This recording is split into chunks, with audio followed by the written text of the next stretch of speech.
আসসালামু আলাইকুম। কত সুন্দর ভিউ, রান্না করেছি আর এই যে পুকুরের পানি, ঝিপঝি পানি পানি ফুটিচ্ছে, দেখতে অনেক সুন্দর লাগছে। এই যে রান্না, মাটির চুলায় রান্না বসিয়ে দিয়েছি, দেখে অনেক সুন্দর লাগছে আমার। আপনাদের কেমন লাগছে কমেন্টে জেনে দেবে। ভেঙে গেল রে, মাছের চাকা ভেঙে গেল, লম্বা লম্বা চাকা হয়েছে।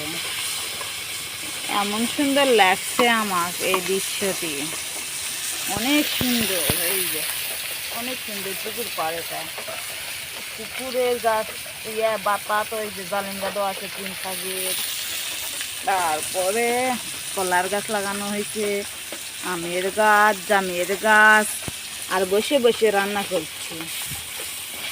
দেখে এত ভালো লাগছে আমায়। আপনাদের কার কেমন লাগছে কমেন্টে জেনে দিও।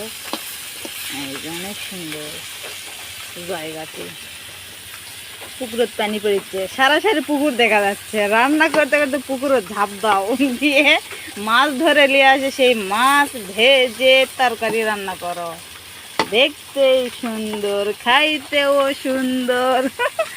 অনেক সুন্দর। সবাই দোয়া করো, পাশে থেকো।